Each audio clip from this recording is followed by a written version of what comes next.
a couple days ago, I gave you guys my list for the top 10 best movies of 2020. You guys seem to be having fun with that. Thanks for tuning into that. But now we gotta get into the reverse of that. In this video, I'll be giving you guys my list for the top 5 worst movies of 2020. Yeah, normally I do a top 10 worst list, similar to a top 10 best list, but this year I'm doing a top 5 worst list.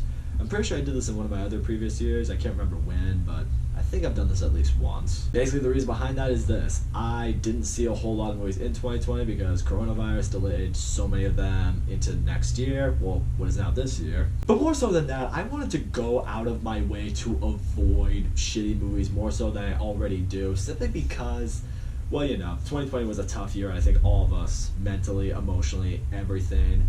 You know, I wanted to stay positive, wanted to stay in the right frame of mind, so I didn't want to go out of my way to see a shitty movie to put myself in a worse state.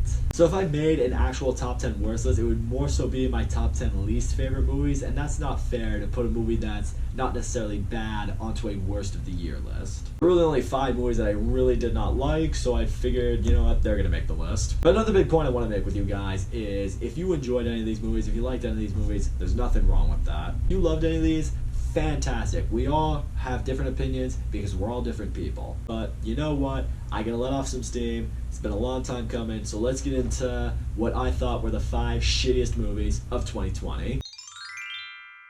Starting this list at number 5 is Bloodshot. Bloodshot kind of took everything you're supposed to do with a superhero movie and kind of shit on it. Vin Diesel does his best to bring this movie the energy and the excitement that it needs, but to be real, Vin Diesel's just not good enough an actor to do that. The movie avoided all of the necessary pieces you need to have a good superhero movie. It didn't really give a developmental story to Vin Diesel's character and how he became a superhero. It didn't really give us a backstory to any of the other superheroes that he meets up with. This movie relied on way too much green screen that really just took me out of the movie entirely when the action scenes were going down. It's pretty obvious the movie wants to set up for like a grade B Avengers franchise, but here's the thing. If you want to do that, you need to give characters backstory.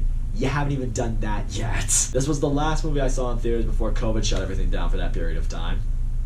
Boy, did that set a tone. Number 4 is a movie that has officially ended my hope and spirits for the Disney live-action movie reboots. That's Mulan. I love the original animation. I think the original animated Mulan is a great movie. It's entertaining and it sends the right message. This movie took all the heart and the humor that was in the animation.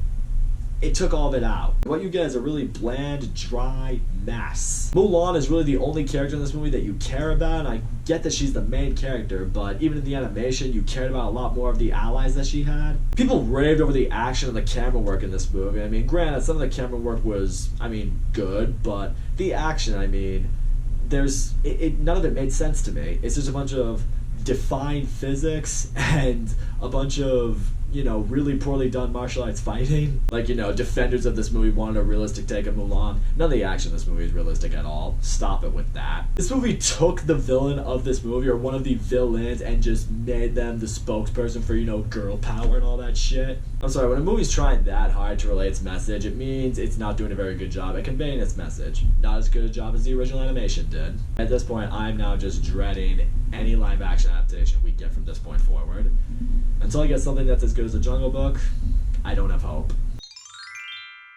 Do any of you remember that Capone movie that came out sometime in 2020? All you really remember for this movie is Tom Hardy gave everything to this movie. He gave a really good performance playing this sick, dying, washed up Al Capone. And what you get is the story of Al Capone that I don't think anybody really wanted. And this whole movie is about this guy who is dying of syphilis, shitting the bed, going insane mentally, but not in like an intriguing or disturbing way to the point where you're gonna be entertained by it. You get one little glimpse into his past of him as an actual gangster, but I think that's the movie probably everyone wanted to see if you were gonna make a movie about Al Capone. None of the great dialogue and screenplay that you get from these great mob movies. There's nobody that's really that memorable in this movie aside from Tom Hardy. I can't even remember who else in this movie that was big was in it. This movie felt like it went on forever. It was pretty much putting me to sleep when I was watching it. I don't know. Maybe that's actually what happened. Maybe I just fell asleep during the movie and I dreamt a shitty version of an Al Capone movie. It's not impossible. Josh Trank, I think it's time for you to pack it in, buddy. You had one good movie in Chronicle. Since then, you have been absolute shit as a director. It's time to end it. You suck at your job. Bloodshot wasn't the only shitty superhero movie we got this year. Project Power, that Netflix movie, oh, that was another one. I think the reason Project Power is as high on this list as it is because the premise of this movie is so good. It just sounds so cool. I mean, you take this pill, for 5 minutes, you get a power, you have no idea what it is. You could do so much with that. It's brilliant. And they wasted this premise in pretty much every way, shape, and form that you could. Jamie Foxx, Joseph Gordon-Levitt, I mean, they did what they needed to do. I mean, you're not going to walk away from this movie remembering either of them. Visually, this movie was really bad to look at in most of the action scenes. It's just a lot of, it's blurry, the color was kind of like blinding you. Imagine seeing this on an IMAX screen. Oh my god, people probably would have had seizures. The action was really that enjoyable, and the problem was because, you know, the superpowers only last for 5 minutes. You only gain a very brief glimpse of the powers, and as a result of that, very short action scenes. Had a really bad ending too. I mean, just the way they had to wrap everything up together very abruptly and very quickly and kind of defy all the rules they had already set earlier in the movie. Yeah. On the plus side, movies like this and Bloodshot give me much more of an appreciation for the superhero movies that I usually get every year that are good. And I can't wait for those to come back. Okay, so the 4 movies I listed, they were all bad. None of them were good. I don't recommend those to anybody. But there's really only one movie I saw this year that I can truly say was an absolute piece of shit. Only one that made me angry, only one that made me just want to rip my hair out of my head, only one that just, like, made me cringe. Artemis Fowl. Holy fucking shit. You want to talk about not just the worst movie of the year, but one of the worst movies I've seen in a few years?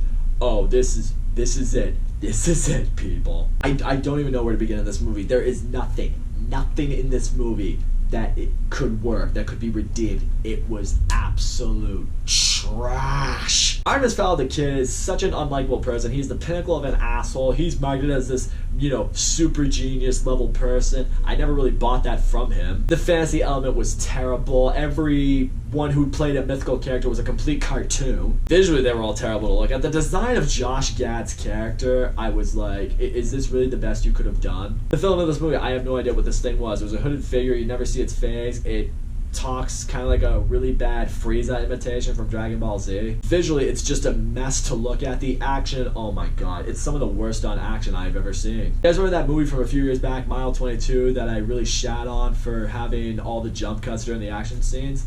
This movie's worse than that, and that's fucking saying something. Apparently this movie is meant to be the first film adaptation based off the series of books that is Artemis Fowl. I've heard it's already been scrapped. I've heard it's already been canceled. Thank God, because I never want to see anything like this ever again. Part of me thinks in the end it was best that Disney did end up releasing this on Disney+. Because I'm telling you right now, if they released it in theaters, it wouldn't have been much better for them. In fact, it probably would have been worse, because nobody would have gone to see this. These guys have been crushing it with the shows they put on Disney+. Well, you need to get better with the movies you want to put directly on there, because this is about as low as you can set the bar. So there you go, guys. That is my list for the top 5 worst movies of 2020. Movies that I now never have to talk about again and never have to think about again. Yes! And also, now I don't have to talk about 2020 anymore. 2020 for me is now officially done. It's in the past. It's over. Which means now I can look to 2021.